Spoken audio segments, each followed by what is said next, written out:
ఉగాది పర్వదినం రోజు నాగర్ కర్నూలు జిల్లా ఊరుకొండపేటలో దారుణం జరిగింది.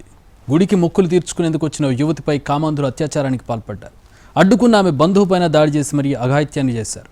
అత్యాచారానికి తెగబడిన 8 మందిలో 6గురిని పోలీసులు అరెస్ట్ చేశారు.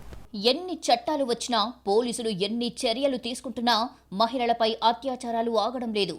రోజు యువతులు, మహిళలపై ఎక్కడో ఒకచోట దారుణాలు జరుగుతూనే ఉన్నాయి. కామంతో కళ్లు మూసుకుపోయిన కామాంధులు పిశాచాల్లా అంతటా తిరుగుతూనే ఉన్నారు. వారికి గుడి, బడి అనే తేడా కూడా తెలియడం లేదు. తాజాగా నాగర్ కర్నూలు జిల్లాలో అలాంటి ఘటనే జరిగింది. 8 మంది కామాంధులు రెచ్చిపోయారు. నాగర్ కర్నూలు జిల్లా ఊరుకొండ అనే గ్రామంలో ఉన్న ఆంజనేయ స్వామి గుడికి మొక్కులు చెల్లించుకునేందుకు మహబూబ్ నగర్ జిల్లా నుంచి ఓ యువతి బంధువుతో కలిసి వచ్చింది. మొక్కులు తీర్చుకున్న తర్వాత రాత్రికి ఆలయంలోనే నిద్ర చేయాలని భావించారు. ఈ క్రమంలో ఆదివారం సాయంత్రం కాలకృత్యాల కోసం గుడి పక్కనే ఉన్న గుట్ట ప్రాంతానికి యువతి వెళ్లింది. అక్కడే ఉన్న 8 మంది యువకులు ఆమెను అడ్డుకున్నారు.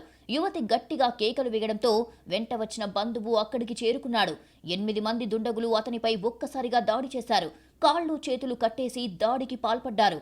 అక్కడి నుంచి యువతిని బలవంతంగా గుట్టపైకి తీసుకెళ్లి సామూహిక అత్యాచారానికి పాల్పడ్డారు. ఆలస్యంగా వెలుగులోకి వచ్చిన ఈ ఘటన ఇప్పుడు సంచలనంగా మారింది. బాధితురాలి ఫిర్యాదు మేరకు కేసు నమోదు చేసుకున్న పోలీసులు సామూహిక అత్యాచారానికి పాల్పడిన 8 మందిని స్థానికులుగానే గుర్తించారు. వారిలో 6గురిని అరెస్టు చేశారు. పరారీలో ఉన్న మరో 2 కోసం విస్తృతంగా గాలిస్తున్నారు. నిందితులపై అత్యాచారం, దాడి చేసినట్లుగా కేసులు నమోదు చేశారు. తెలియని ఊరు లేదా నిర్మానుష ప్రాంతాలకు వెళ్లేటప్పుడు మహిళలు జాగ్రత్తగా ఉండాలని పోలీసులు సూచిస్తున్నారు. బంధువులు లేదా ఇతర పరిచయస్తులను తోడుగా తీసుకుని వెళ్లాలని చెబుతున్నారు.